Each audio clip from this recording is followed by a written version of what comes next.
செய்வதற்காக ஆண்டவரே உடைய திருக்கரங்களிலே தாழ்த்துகிறோம். திருச்சபை மக்களாய் நாங்கள் இணைந்து உடைய நாமத்தை பாட ஆராதிக்க மகிமைப்படுத்த கடவுளுக்கு கொடுத்த நல்ல பலத்திற்காக ஸ்தோத்திரம். உடைய வார்த்தையை நாங்கள் தியானித்து இருக்கிறோம். ஆண்டவர் எங்களோடு கூட பேசுங்க, எங்கள் செவிகளை திறந்தருளுங்க. வார்த்தைக்கு கீழ்ப்படிந்து உமக்காக இன்னும் நாங்கள் எழுப்பி பிரகாசிக்க ஆண்டவர் கிருபை பாராட்டும். இயேசுவின் நாமத்தினால பிதாவே ஆமென். ஏசாயா எழுதினதான பெரிய தீர்க்க தரிசனத்தின் புஸ்தகம் 46ஆம் அதிகாரம் அதனுடைய 4வது வசனத்தை வாசிக்க கேட்கலாம். செய்தேன், நரை வயது மட்டும் நான் உங்களை தாங்குவேன். நான் அப்படி செய்து வந்தேன், இனிமேலும் ஏந்துவேன். நான் சுமப்பேன், நான் தப்புவிப்பேன். இந்த ஆண்டுல கடவுள் திருச்சபைக்கும் நம்முடைய கிராமத்திற்கும் ஆண்டவர் கொடுத்திருக்கிற வார்த்தையானது நான் உன்னை ஏந்துவேன், சுமப்பேன், தப்புவிப்பேன் என்கிற வார்த்தை. ஆண்டவர் கடந்த ஆண்டெல்லாம் நம்மை ஏந்தினார், சுமந்தார், தப்புவித்து அவர் அற்புதமாக பாதுகாத்தார். இந்த ஆண்டிலையும் அவர் நம்மை ஏந்துவார், சுமப்பார், தப்புவிப்பார். அல்லேலூயா. எந்த ராஜா இந்த தேசத்தை ஆட்சி செய்து கொண்டிருக்கும் பொழுது இந்த ஏசாயாவின் வார்த்தைகள் உரைக்கப்பட்டது என்று சொன்னால், 1வது அதிகாரத்தினுடைய முதல் வசனத்தை நீங்கள் வாசித்து பார்த்தீர்கள் என்று சொன்னால், தேசத்தில் எந்தெந்த ராஜாக்கள் எல்லாம் ஆட்சி செய்து கொண்டிருந்தார்கள் என்று நாம் வாசிக்க முடியும். ஆமோத்சின் குமாரனாகிய ஏசாயா யூதாவின் ராஜாக்களாகிய ஓசியா, யோதாம், ஆகாஸ், எசேக்கியா என்பவர்களின் நாட்களில் யூதாவையும் எருசலேமையும் குறித்து கண்ட தரிசனம். 4 ராஜாக்கள் யூத தேசத்தை ஆட்சி செய்து கொண்டிருக்கிறார்கள். அப்ப நல்லா கவனிச்சு பார்த்தீங்கன்னா 4 ராஜாவும் ஒரே நேரத்துல தான் ஆட்சி பண்ணினார்களா அப்படின்னா கிடையாது. இந்த 4 ராஜாக்களும் ஒவ்வொரு காலகட்டங்களிலே தேசத்தை ஆட்சி செய்து கொண்டிருந்தார்கள். அந்த நாட்களிலே ஏசாயாவுக்கு ஒரு பெரிய பாரம் உண்டாகி, தரிசனம் உண்டாகி, ஆண்டவர் தீர்க்கதரிசியாக இந்த இடத்துல செயல்பட்டதாக வேதம் நமக்கு காண்பிக்கிறது. அப்படி காண்பிக்கிற நேரத்துல தான் ஆண்டவர் தேசத்திற்கு சொல்லுகிற ஒரு அற்புதமான வார்த்தை தான் நாம் அங்கு வாசிக்கிறோம். இனிமேலும் நான் ஏந்துவேன், நான் சுமப்பேன், தப்புவிப்பேன். அன்பானவர்களே, கடந்த ஆண்டுகளிலே, கடந்த மாதங்களிலே ஒருவேளை நம்மை தாங்காத சூழ்நிலை இருந்திருக்கலாம். ஒருவேளை நம்ம தப்புவித்து போக முடியாத பல கட்டங்களை நாம் தாண்டி இருக்கலாம். ஆனால் ஆண்டவர் இந்த ஆண்டுல திருச்சபைக்கும் ஊழியக்கார் குடும்பத்திற்கும் கிராமத்திற்கும் ஆண்டவர் கொடுக்கிற ஒரு அற்புதமான ஒரு வார்த்தையை தான் நாம் இங்கு வாசிக்க கேட்டோம். இனிமேலும் நான் ஏந்துவேன். அல்லேலூயா. ஏந்துறது அப்படின்னீங்கன்னா சாதாரணமா நினைக்க முடியாது. நம்ம கடவுள் தம்முடைய வலது கரத்தை நீட்டி அவர் நம்மை ஏந்தி கொள்ளுகிறார். அல்லேலூயா. யாரும் பலரும் சொல்றது, நான் உன்னை பார்த்துக்கிறேன், நான் உன்னை பொன் தட்டுல வச்சு ஏந்துவேன்லாம் சொல்லுவாங்க. கல்யாணம் முடிக்கும் போது அந்த பிராமிஸ் வார்த்தைகள் அல்லது சொல்ற நேரங்கள் எல்லாம், உன்னை நான் கடைசி வரைக்கும் எப்படி தாங்குவேன், அப்படி தாங்குவேன், இப்படி தாங்குவேன், பொழுது விட்டாதான் தெரியும். கர்த்தருக்கு ஸ்தோத்திரம் உண்டாகும். 1 மாசமோ 2 மாசமோ கடந்தாதான் தெரியும் எப்படி தாங்குறாங்க, எப்படி ஏந்துறாங்க. அல்லேலூயா. ஒருவேளை மனைவிமார்கள் வாக்கு கொடுத்திருக்கலாம், நான் உன்னை பார்த்து பையா, எனக்கு எத்தனை பிள்ளைகளை கொடுத்தாலும் நீதான் எனக்கு என்னது செல்ல பிள்ளை. மனைவிமார்களுடைய வார்த்தை. சகோதரர்களும் அப்படி சொல்லியிருந்தா, நமக்கு எத்தனை பிள்ளைகளை ஆண்டவர் கொடுத்தாலும் எனக்கு நீதான் எனக்கு செல்லம், நீதான் எனக்கு ஸ்வீட் அப்படின்லாம் சொல்லியிருக்கலாம். ஆனா பல நேரங்களில அந்த ஸ்வீட் எல்லாம் அப்படி கரைஞ்சு போயிருக்கும். ஆனா ஆண்டவருடைய வார்த்தை அது ஒரு நாளும் மாறாது. அவர் நம்மை ஏந்துகிற தேவனாக இருக்கிறார். 2வது சுமப்பார் என்று வேதம் சொல்லப்பட்டிருக்கிறது. சுமப்பார் என்றால் சாதாரணமான வார்த்தை அல்ல. அவர் இயேசு கிறிஸ்து உங்களையும் என்னையும் தோள் மேல அவர் சுமக்கிறவராய் இருக்கிறார். 100 ஆடுகுட்டிய ஒரு மேய்ப்பன் மேய்த்து கொண்டிருக்கிறார். ஒரு ஆட்டுக்குட்டி மட்டும் காணாம போயிருச்சு. அந்த 99 ஆட்டுக்குட்டியையும் விட்டு இந்த ஒரு ஆட்டுக்குட்டிக்காக அந்த மேய்ப்பன் காடு மேலுமா அலைஞ்சி தேடி குடிச்சு அந்த ஆட்டுக்குட்டி கிடைச்ச உடனே ஒரு பெரிய சந்தோஷம் வந்திருக்கும் அந்த மேய்ப்பனுக்கு. அந்த 99 ஆடுக்கு ஒண்ணு போனா போகட்டும் அப்படிங்கிறது அல்ல, அந்த ஒரு ஆட்டுக்காக அந்த ஆட்டுக்குட்டிக்காக அந்த மேய்ப்பன் படுகிற சந்தோஷம் எவ்வளவு பெருசா இருக்கும். அதை பிடிச்ச உடனே அதை கொஞ்சி தழுவி அதை தூக்கி தோள் மேல வச்சுக்கிட்டு அந்த கொட்டைக்கு அதை அடைத்து வைக்கிற இடத்துக்கு அவர் கொண்டு வந்திருப்பார். அவர் நல்லா கவனிச்சு பாருங்க, இயேசு கிறிஸ்துவும் நம்மை சுமக்கிற தேவனாகவே அவர் காணப்படுகிறார். மூன்றாவது சொல்லப்படுகிற ஒரு வார்த்தையை தான் அவர் நம்மை தப்புவிப்பார். அல்லேலூயா, கர்த்தருக்கு ஸ்தோத்திரம். எந்தெந்த இடங்களில் எல்லாம் நாம் சிக்கி தவித்திருக்கிறோமோ, கடன் தொல்லையா இருக்கலாம், வியாதியா இருக்கலாம், நம்முடைய வீட்டு பணிகளா இருக்கலாம், அல்லது உங்களுடைய பிள்ளைகளுடைய திருமண காரியங்களா இருக்கலாம், படிப்புல ஏதோ ஒரு இடத்துல ஸ்ட்ரகிள் ஆகி ஸ்தோத்திர படிப்பு எனக்கு போதும், இதோட நான் வேலைக்கு போயிடலாம் அப்படிங்கிற சிந்தை கூட வந்திருக்கலாம். ஆனால் கடவுள் சொல்லுகிற வார்த்தை, அவர் உங்களையும் என்னையும் தப்புவிக்கிறவராக இருக்கிறார். ஆமென். வர மாட்டேங்குது. ஆமா, நம்மளை தப்புவிக்கிற தேவன் அவர் நம்மோடு கூட இருக்கிறார். இந்த 46ஆம் அதிகாரத்தினுடைய முதல் வசனங்களை எல்லாம் நீங்க வாசித்து பார்த்தீங்கன்னா, பேர் பணியும் நேபோ கொடியும் அவைகளின் விக்கிரகங்கள் காட்டு மிருகங்களுக்கும் நாட்டு மிருகங்களுக்கும் சுமையாகும், நீங்கள் சுமந்த சுமைகளை விளைத்து போன மிருகங்களுக்கு பாரமா இருக்கும். இது 2 இடத்துல சொல்லப்பட்டிருக்கிறது. ஒன்று பேர், இரண்டாவது நேபோ. இந்த பேர் என்ன, நேபோ அப்படின்னா குன்றுகளை குறிக்கிறது, ஒரு தேசத்தை குறிக்கிறது. அப்போ தேவ பிள்ளைகளாகிய உங்களுக்கும் எனக்கு முன்பாக வேற ஆண்டவர் பணிய வைப்பார். அல்லேலூயா. அவர்களுடைய விக்கிரகங்கள் உங்களுக்கு முன்பாக பணியும். கர்த்தருக்கு ஸ்தோத்திரம் உண்டாகட்டும். எந்த சேலைக்கு போனாலும் அவைகள் உங்களுக்கு முன்பாக பணிவார்கள். நம்புறீங்களா? சொல்றது கேக்குதா? அல்லேலூயா. எந்த Dress வேணாலும் போட்டோம், ஆனா அத்தனை Dressம் உங்கள் கரங்களிலே நம்முடைய திருச்சபைகளுக்கு கட்டாயம் வர போகிறது இந்த ஆண்டுல. நம்பிக்கை இல்லாத மாதிரி பாக்குறீங்களே. அல்லேலூயா, கர்த்தருக்கு ஸ்தோத்திரம். ஆண்டவர் சொல்ற வார்த்தை அது ஒரு நாளும் மாறாது. அப்ப பேர் பணியும் நேபோ குனியும் என்று வேதம் சொல்லப்பட்டிருக்கிறது. எனக்கு அன்பானவர்களே, இப்படிப்பட்டதான மகத்துவத்தை இந்த ஆண்டுல கடவுள் செய்ய போகிறார். புதிய ஆத்துமாக்களை திருச்சபைக்கு ஆண்டவர் கொண்டு வர போகிறார். புதிய ஆத்துமாக்கள்னாலும் சாதாரணமான ஆத்துமாக்களை ஆண்டவர் கொடுக்க மாட்டார். ஸ்தோத்திரம். பக்தி உள்ளவனை கர்த்தர் தமக்காக தெரிந்து கொள்ள போகிற ஒரு ஆண்டை தான் கடவுள் நம்முடைய கரத்துல கொடுத்திருக்கிறார். யாரெல்லாம் பக்தியா இருக்கிறாங்களோ அத்தனை பேர்களையும் ஆண்டவர் கொண்டு வர போகிறார். கரங்களை தட்டி ஆண்டவருடைய நாமத்தை மகிமைப்படுத்தி, கர்த்தர் நல்லவர், கர்த்தர் நல்லவர், கர்த்தர் நல்லவர், கர்த்தருக்கு ஸ்தோத்திரம் உண்டாகட்டும். நம்முடைய வாழ்க்கையில சீரற்று போயிருக்கிற சிலரை ஆண்டவர் சீர்படுத்தி சபையில இன்னும் உறுதுணையாக நிறுத்துகிற ஒரு ஆண்டுக்குள்ளதான் நீங்களும் நானும் வந்திருக்கிறோம். ஆகையால் தான் ஆண்டவர் சொல்லுகிறார், நான் உன்னை ஏந்துவேன், நான் உன்னை சுமப்பேன், நான் உன்னை தப்புவிப்பேன். அல்லேலூயா.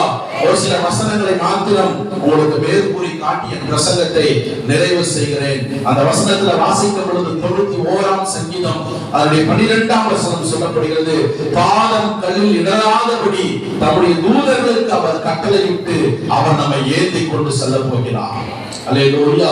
உடைய பாதத்தை அவர் ஏந்தி கொள்வார். இந்த ஆண்டுல உங்க பாதம் விழாதபடி ஆண்டவர் ஏந்துவார், சுமப்பார், தப்புவிப்பார். கர்த்தருக்கு ஸ்தோத்திரம். தாங்கி பிடிப்பார். இந்த வருஷத்துல கடவுள் உங்க குடும்பத்தை தாங்கி பிடிப்பார். இவ்வளவு கடன் இருக்கிறது, நீங்க அசால்ட்டா பேசிட்டு போயிடுவீங்க, உங்களுக்கு என்ன அப்படி கிடையாதுங்க. தேவ பிள்ளைகளாகிய உங்களுக்கும் எனக்கும் ஆண்டவர் சொல்லுகிற வார்த்தை, இந்த ஆண்டு கடவுள் உங்களையும் என்னையும் தாங்கி பிடிக்க போறார். அல்லேலூயா. நம்ம விழுந்து போற நேரங்களில, சோர்ந்து போற நேரங்களில, கண்ணீர் சிந்துகிறதான நேரங்களில கர்த்தருக்கு ஸ்தோத்திரம். என்னை ஆதரிக்க, என்னை விசாரிக்க, எனக்கு ஸ்தோத்திரம் நடக்க வேண்டிய வழியை காட்ட யாருமே இல்லை அப்படின்னு எங்கெல்லாம் குழம்பி போறீங்களோ அந்த இடத்துல கர்த்தருடைய கரம் உங்களையும் என்னையும் தாங்கும். அல்லேலூயா. கர்த்தருக்கு ஸ்தோத்திரம் உண்டாவதாக. யாத்திராகமம் 17ஆம் அதிகாரம் 12வது வசனத்தை வாசித்து பாருங்க. யாத்திராகமம் 17ஆம் அதிகாரம் 12வது வசனம். மோசேயின் கைகள் அசந்து போயிற்று. ஒரு கல்லை கொண்டு வந்து கீழே வைத்தார்கள். உட்கார்ந்தான். ஆரோனும் ஊரும் ஒருவன் ஒரு பக்கத்திலும்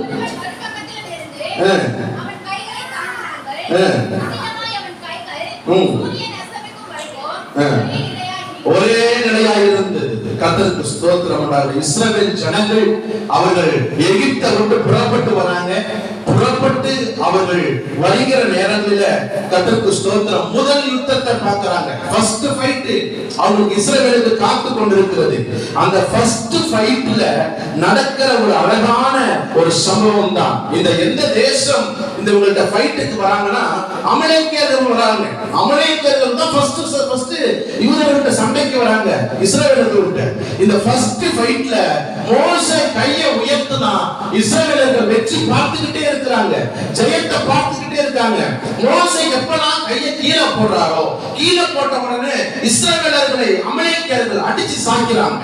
கர்த்தருக்கு ஸ்தோத்திரம். கூட இருந்த ஆரோனும் ஊரும் இத கவனிச்சுக்கிட்டே இருக்கிறாங்க. ஓ, அங்க யோசுவா யுத்த களத்துல நிக்கிறாரு, வாலிபன் ஃபைட் பண்ணிட்டு இருக்கிறான். எப்பலாம் மோசே கை கீழே இறங்குதோ அப்பலாம் இஸ்ரவேலர்கள் ஸ்தோத்திரம் தோற்று போறாங்க. மோசே கை எப்பலாம் உயருதோ அப்பொழுதெல்லாம் இஸ்ரவேலர்கள் வெற்றியை பார்க்கிறாங்க. இத உற்று கவனித்ததான இந்த ஆரோனும் ஊரும் மோசேயின் கரத்தை ஒருவன் ஒரு புறமும் மற்றவன் இன்னொரு புறமும் இருந்து கையை தூக்கி பிடிச்சுக்கிட்டே இருந்தாங்க. தாங்கினார்கள். ஆமென் சொல்லுங்களேன். தாங்கினார்கள்.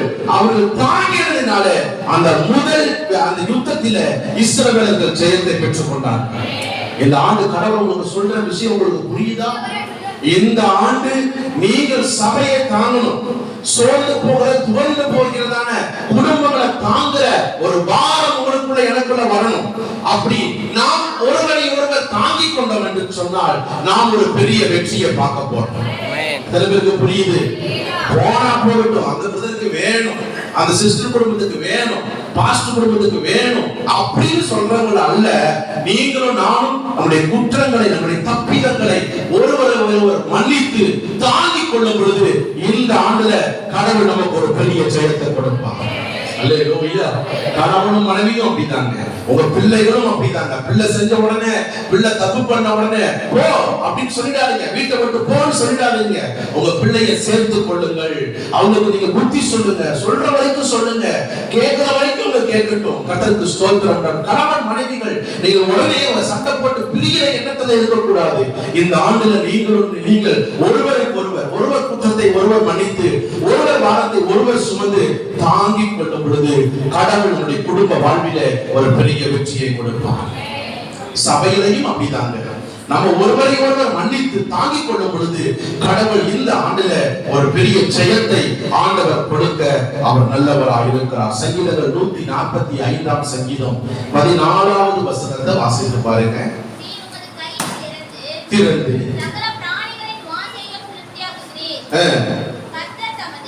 கர்த்தர் தமது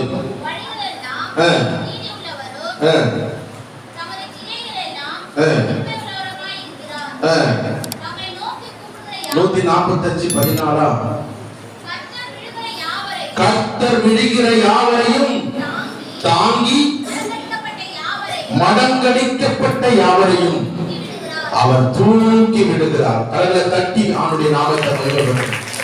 கர்த்தருக்கு ஸ்தோத்திரம் உண்டாவதாக. இந்த சொல்லுகிற வார்த்தை, விழுகிற யாவரையும் கர்த்தர் தாங்குகிறவராய் இருக்கிறார். யாரெல்லாம் மடங்கடிக்கப்படுகிறார்களோ அவர்களை கர்த்தர் தூக்கி விடுகிறவராக இருக்கிறார்.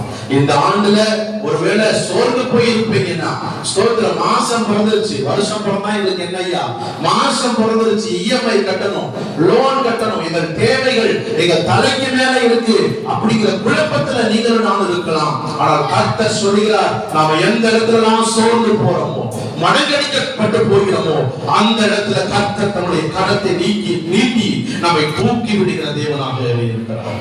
அல்லேலூயா. அத பலமுறை நம்ம கடந்த ஆண்டுகளில் அனுபவிச்சிருப்போம்.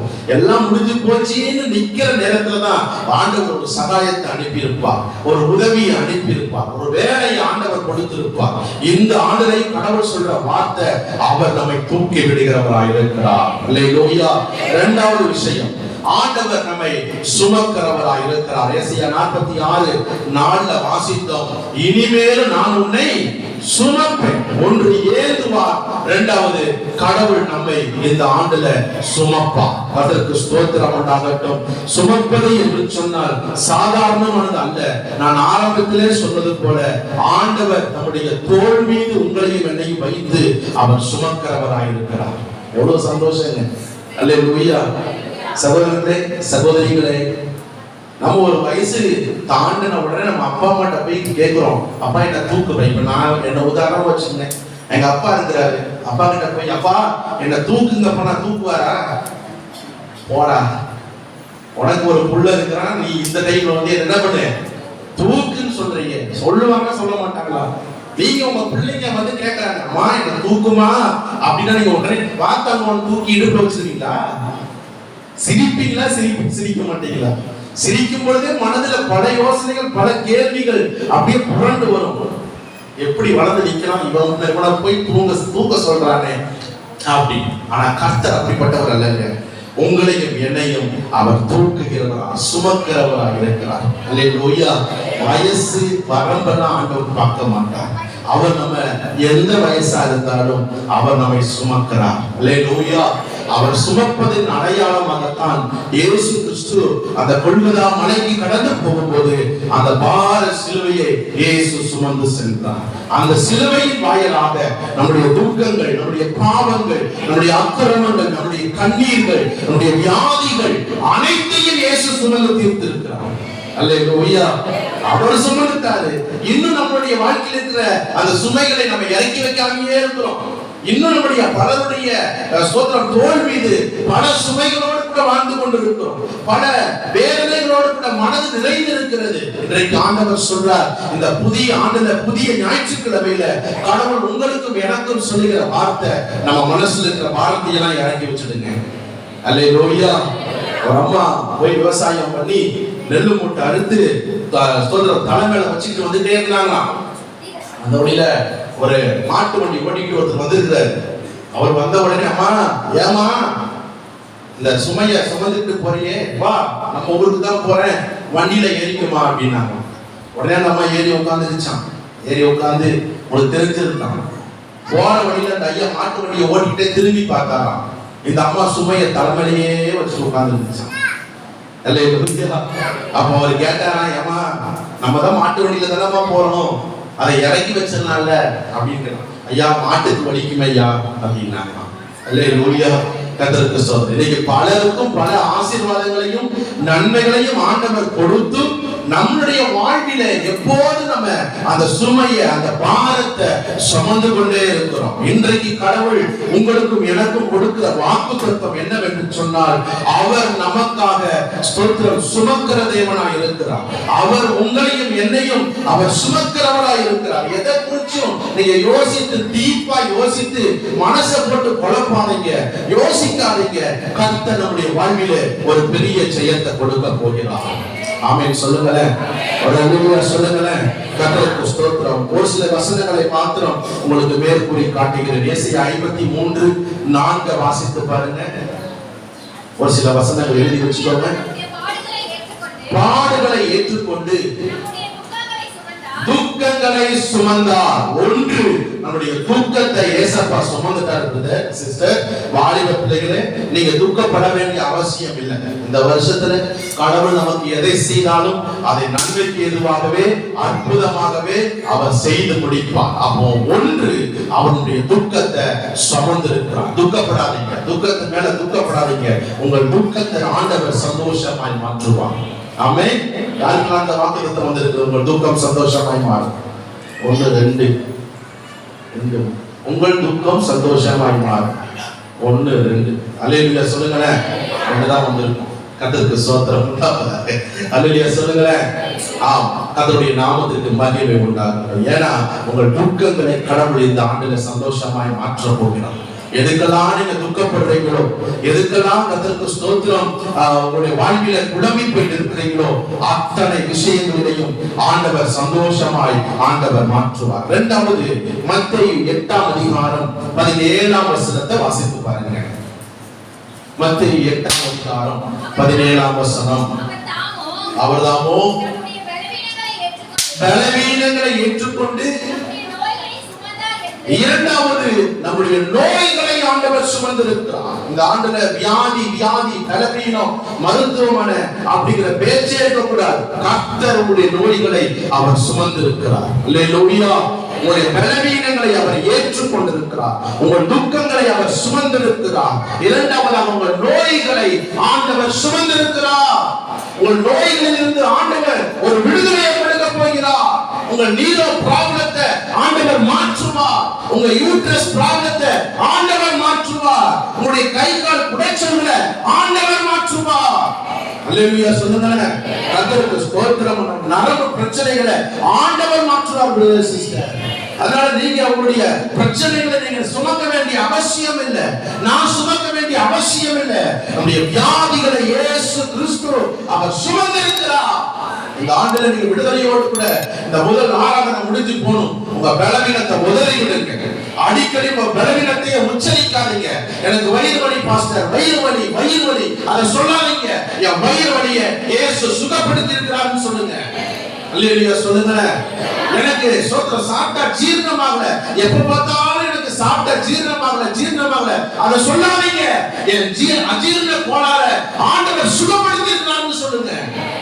நீங்க எதை உங்க வாயில உச்சரிக்கிறீங்களோ அதை கர்த்தர் பார்த்து கொண்டு இருக்கிறார். பொருளாதாரத்துக்கு பணம் இல்லைன்னு சொல்லாதீங்க. கர்த்தர் எனக்கு போதுமான பணத்தை கொடுத்துக்கிறான்னு சொல்லுங்க.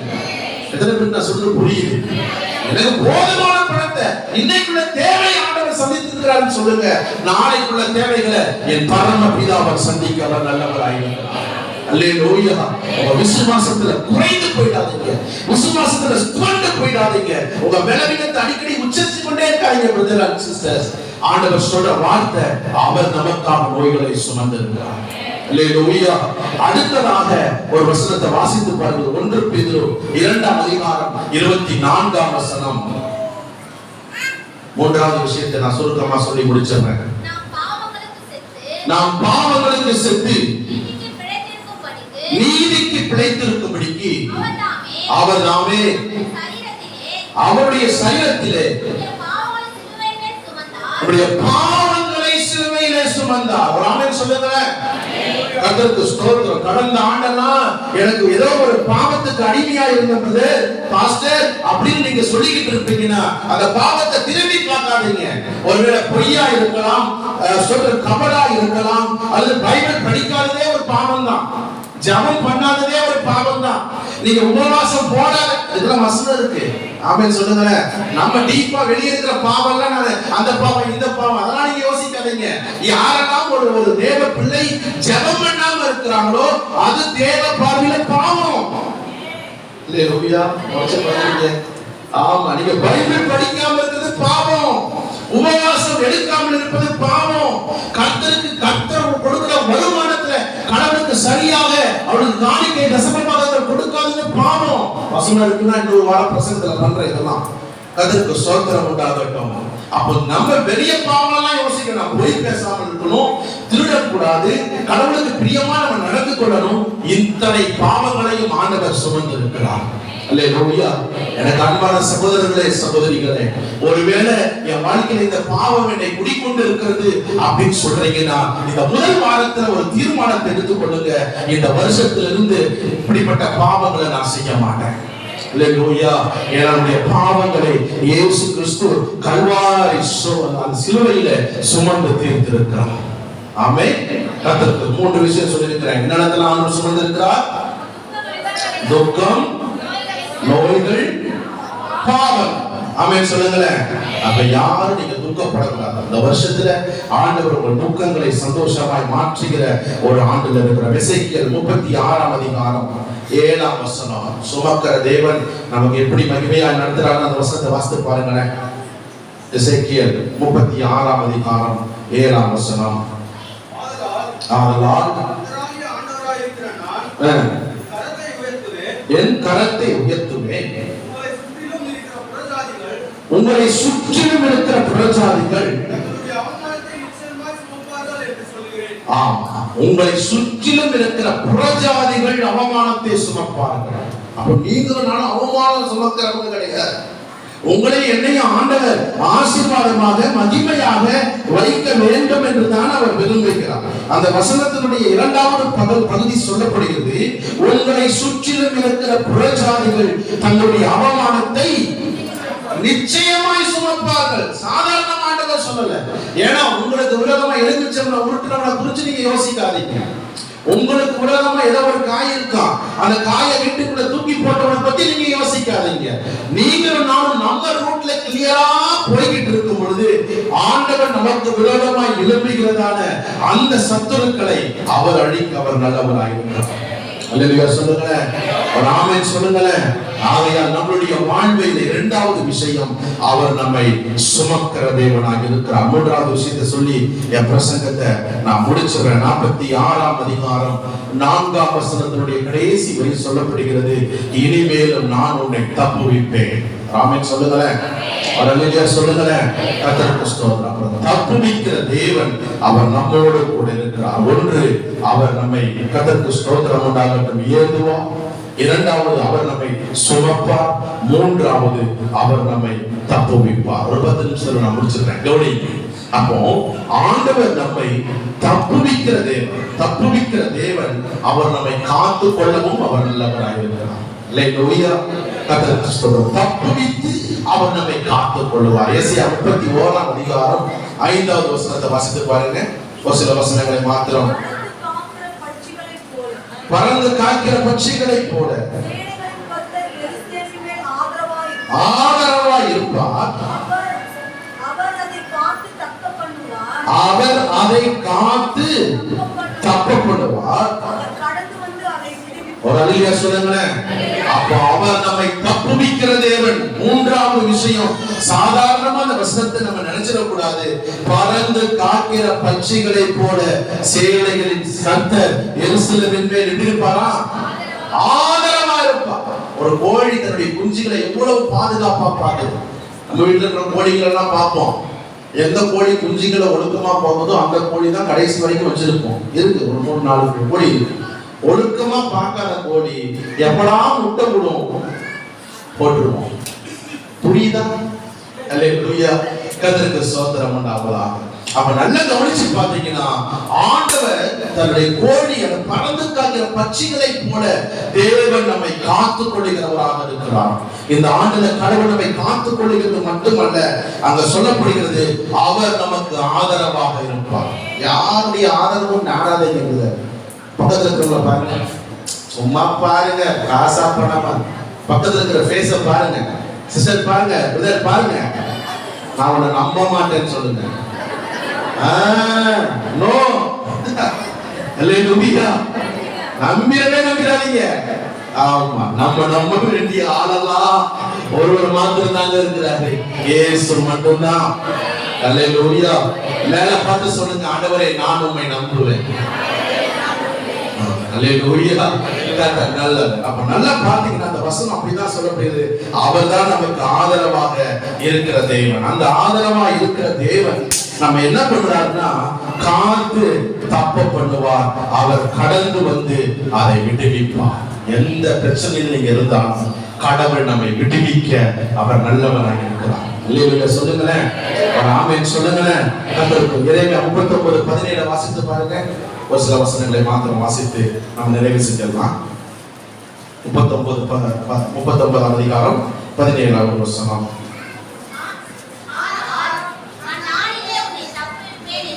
அந்நாளிலே நான் உன்னை தப்புவிப்பேன் என்று சொல்லுகிறார். நீ பயப்படுகிற மனுஷனுடைய கையிலே நான் உன்னை என்ன பண்ண மாட்டேன், ஒப்பு கொடுக்க மாட்டேன். ஏன்னா நான் உன்னை தப்புவிக்கிற தேவனா இருக்கிறேன். உங்க வேலை ஸ்தலத்தில் இருக்கிற பாஸா இருக்கலாம், உங்க மேனேஜரா இருக்கலாம், நீங்க படிக்கிற கல்லூரியினுடைய பிரின்சிபலா இருக்கலாம். கர்த்தருக்கு ஸ்தோத்திரம் உண்டாவதாக. ஏதோ ஒரு இடத்துல நீங்க பயந்து போயிருக்கலாம். கடவுள் சொல்றாரு, நீ பயப்பட வேண்டிய நபர்கள் அவர்கள் அல்ல, அவருடைய கரத்துல நான் உன்னை ஒப்பு கொடுக்க மாட்டேன், நான் உன்னை காத்துக் கொள்ளுவேன். அல்லேலூயா. அப்ப ஆண்டவராகிய தேவன் உங்களையும் என்னையும் காத்துக்கொள்ள அவர் நல்லவராயிருக்கிறார். எதை குறித்து பயப்படாதீங்க. கடவுளுடைய பார்வைக்கு நீங்க உண்மையா இருக்கணும். கடவுளுடைய பார்வைக்கு நீங்களும் நானும் சரியா இருக்க வேண்டும். நம்ம ஆண்டுடைய பார்வையில, சபையில, கர்த்தருக்கு ஸ்தோத்திரம், குடும்பத்துல நம்ம உண்மையாய் வாழும் பொழுது கடவுள் நம்மை தப்புவிக்க அவர் நல்லவராயிருக்கிறார். 72ஆம் சங்கீதம் அதனுடைய 14ஆம் வசனம். இன்னொரு 3 வசனம் வாசித்து பாருங்க. 72:14 சங்கீதம். அவருடைய ஆத்துமாக்களை வஞ்சகத்திற்கும் தப்புவிப்பார். எப்படி தப்புவிப்பார்னா ரொம்ப அழகா அந்த வசனம் எனக்கு ரொம்ப டீப்பா யோசிக்க வைத்தது. அவர்கள் ஆத்துமாக்களை வஞ்சகத்திற்கும் கொடுமைக்கும் தப்புவிப்பார். கர்த்தருக்கு ஸ்தோத்திரம். நம்முடைய ஆத்துமாராங்க ரொம்ப விலையேற பெற்றது. நம்ம இந்த பூமியில வாழ்ற வாழ்க்கையெல்லாம் என்னென்னலாம் லிப்ஸ்டிக் போடுறோமோ, என்னென்னலாம் சிகை அலங்காரம் பண்ணணும்னு நம்ம ஆசைப்படுறோமோ, என்னென்னலாம் சென்ட் அடிக்கணும்னு நம்ம ஆசைப்படுறோமோ, இதையெல்லாம் விட நம்ம ஆத்துமா விலையேற பெற்றது. எதுல நம்புறீங்க? அல்லேலூயா. வெளிய நம்ம நாத்தத்தை மறைக்க என்ன வேணாலும் அடிச்சுக்கலாம். கர்த்தருக்கு ஸ்தோத்திரம். நம்ம உதடு கருப்பா இருக்குன்னு என்னத்தை வேணாலும் பூசிக்கலாம். நமக்கு இருக்கிற தாடியை நம்ம எப்படினாலும் வடிவமைச்சுக்கலாம். நம்ம என்ன வேணாலும் அலங்காரம் பண்ணிக்கலாம். ஆத்துமா விலையேற பெற்றது. இந்த புதிய ஆண்டுல இதை நீங்க மனதில் வைத்துக் கொள்ளணும். நான் மனதில் வைத்துக் கொள்ள வேண்டும். நம்முடைய ஆத்துமா கர்த்தருக்கு ஸ்தோத்திரம் மிக விலையேற பெற்ற ஒன்றாக இருக்கிறது. ஆகையால் அந்த வசனத்தை வாசிக்கும் பொழுது அழகாக சொல்லப்படுகிறது. 72:14 அவர்கள் ஆத்துமாக்களை வஞ்சகத்திற்கும் கொடுமைக்கும் தப்புவிப்பார். வஞ்சகம் நிறைந்த உலகத்துல இருக்கோங்க. அந்த வஞ்சகத்துக்கு நீங்களும் நானும் விலகி ஓட மிக ஜாக்கிரதையா இருப்போம். ஆண்டவர் நம்மை ஆசீர்வதிப்பார். 2 ராஜாக்கள் 17ஆம் அதிகாரம் 39வது வசனத்துல வாசிக்கும் பொழுது சங்கீதக்காரனாகிய தாவீது சொல்ற ஒரு வார்த்தை வாசித்து பாருங்கள். 2 ராஜாக்கள் 17ஆம் அதிகாரம் 39வது வசனம். நடப்பீர்களாக. 2 ராஜாக்கள் 17:39.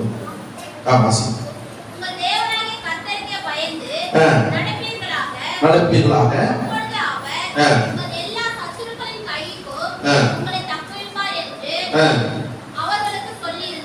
ஓகே, நீங்க கவனிச்சீங்கன்னா சங்கீதக்காரனாகிய தாவீது சொல்றார், எல்லா சத்துருக்களுக்கும் என்னை தப்புவிப்பார். ஆமென் சொல்லுங்களேன். அவன் கோலியாத்து வந்து கொக்கரிச்சு கொண்டிருக்கிறான், சத்தம் போட்டு கொண்டிருக்கிறான். அந்த கோலியாத்துக்கு இந்த தாவீது பயப்படலங்க. அவர் சொல்றார், எல்லா சத்துருக்களுக்கும் என்னை கடவுள் தப்புவிப்பார். அல்லேலூயா. சங்கீதம் 91:3 சொல்லப்படுகிறது, கொள்ளை நோய்களுக்கு ஆண்டவர் நம்மை தப்புவிப்பார். ஆமென் சொல்லுங்க. கொரோனா வந்து யாராவது ஹாஸ்பிட்டலுக்கு போனீங்களா? ஆக்சிஜன் ப்ராப்ளம் வந்ததா? ஓகே, வேற யாருக்காவது போய் மூச்சு திணறி வச்சாங்களா?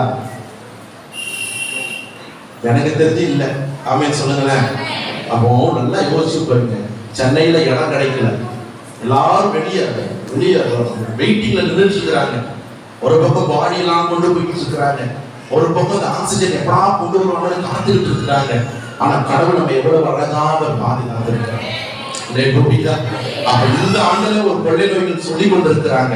அது ஒரு வண்டு விதமா அது வெளியே வரப்போகுது. ஒரு பாப்பா எனக்கு அனுப்பியிருக்காங்க, பார்த்தேன். கர்த்தருக்கு ஸ்தோத்திரம். அந்த பூச்சி கடிச்சா உள்ளே வைரஸ் உள்ள நம்ம காட்டு பகுதியில அந்த புதர் நிறைந்த வீடு பக்கத்துல இருக்கிறவங்க அந்த பூச்சி வந்து கடிச்சிருமா அப்படின்னு சொல்றாங்க. ஆனா கடவுளுடைய பிள்ளைகளுக்கு அவர் சொல்ற வார்த்தை, கொள்ளை நோய்களுக்கும் ஆண்டவர் நம்மை தப்புவிப்பார். அல்லேலூயா.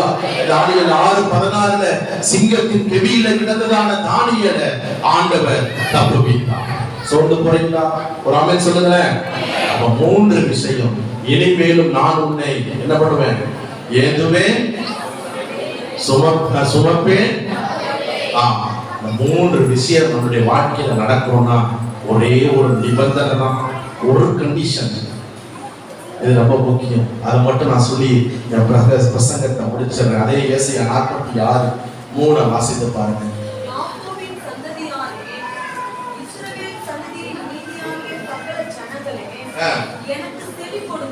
எனக்கு செவி கொடுங்கள்,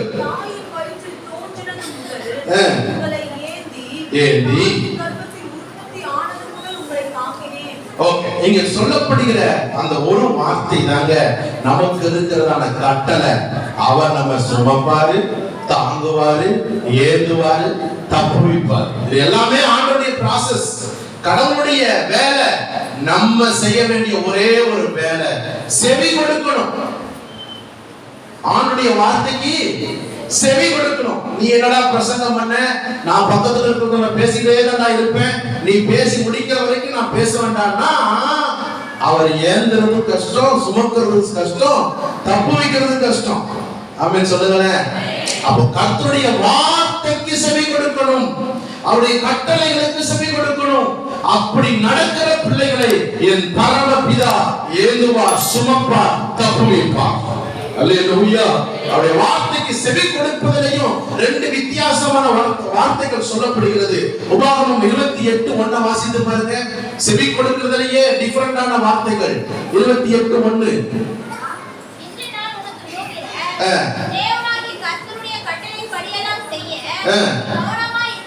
கவனமா இருக்கும்படிக்கு எப்படி செவி கொடுக்கணுமா? செவி கொடுக்கிறது வேற, உண்மையாய் செவி கொடுக்கிறது வேற. சிலருடைய பிரசங்கத்தை கவனிக்கிற மாதிரியே தான் இருக்கும். எனக்கு நல்லா தெரியும், எனக்கு மட்டும் இல்ல எந்த பாஸ்டருக்குமே நல்லா தெரியும் இவங்க உண்மையா கவனிக்கிறாங்களா போலியா கவனிக்கிறாங்களா, எத்தனை பாயிண்ட் உள்ள போயிருக்கு, எத்தனை பாயிண்ட் வெளியே நம்மள்டே ரிட்டர்ன் ஆகிட்டு இருக்கு. அப்போ வார்த்தைக்கு செவி கொடுக்கிறது சாதாரணமா செவி கொடுக்கிறது அல்ல, உண்மையாய் செவி கொடுக்கிற தேவ பிள்ளைகளாக இந்த ஆண்டுல நீங்க மாறுங்க. வர 2.5 மணி நேரமோ 2 மணி நேரமோ முழுசா ஆண்டவருக்கு கொடுத்துருங்க. அல்லேலூயா. பாதியில வரதெல்லாம் இந்த வருஷத்துல தீர்மானம் எடுங்க. 8:30 மணிக்கு சர்ச்சுனா 8:15 போயிடணுங்கிற தீர்மானத்தை எடுங்க. ஆராதனை முடிஞ்ச உடனே ஆத்துமாவே கர்த்தரை ஸ்தோத்திரி என் முழு உள்ளமேங்க போது பாதி பேர் ரோட்ல நிக்கிறாங்க. என் முழு உள்ளமெல்லாம் நமக்கு எதுக்கு ஐயா, நான் போய் கையில தண்ணி பாய்க்கணும், மாட்டை அவுத்து விடணும், இப்படி கிடையாது. முழுமையா சொல்லி ஆசீர்வாதத்தை பெற்றுதான் நம்ம போகணும். இதுதான் உண்மையாய் செவி கொடுப்பது. ஆமென் சொல்லுங்களேன், அல்லேலூயா சொல்லுங்களேன். மூன்றாவது அந்த நிபந்தனையுடைய செவி கொடுக்கிற வார்த்தை உபாகமம் 30:8 வாசிக்க நம்ம ஜெபம் பண்ணலாம். நீயோ மனம் திரும்பி போதும்.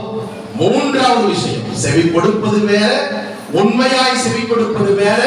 மூன்றாவது சொல்லப்படுகிற வார்த்தை மிக முக்கியமான ஒன்று, மனம் திரும்பி செவி கொடுக்கணும். அல்லேலூயா சொல்லுங்களேன். ஆமா, பிரசங்க கேட்டவனே பாஸ்டர் சூப்பரா இருந்துச்சு, இன்னைக்கு ஆண்டவர் கூட பேசினார், ஆஹா ஓஹோ, இதெல்லாம் ஒரு புறம் இருந்தாலும் நம்முடைய வாழ்க்கையில மனம் திரும்புதல் மிக அவசியம். இந்த ஆண்டு கடவுள் நம்மை ஏந்துகிறார், சுமக்கிறார், தப்புவிக்கிறார். நம்ம செய்ய வேண்டிய ஒரே ஒரு வேலை, மனம் திரும்பி செவி கொடுக்கணும். ஃபர்ஸ்ட் ஞாயிற்றுக்கிழமை என் மனைவி சர்ச்சைக்கு வரலன்னா அடிப்பாரே அப்படின்னு நினைச்சு வரக்கூடாது. ஆமென் சொல்லுங்களேன்.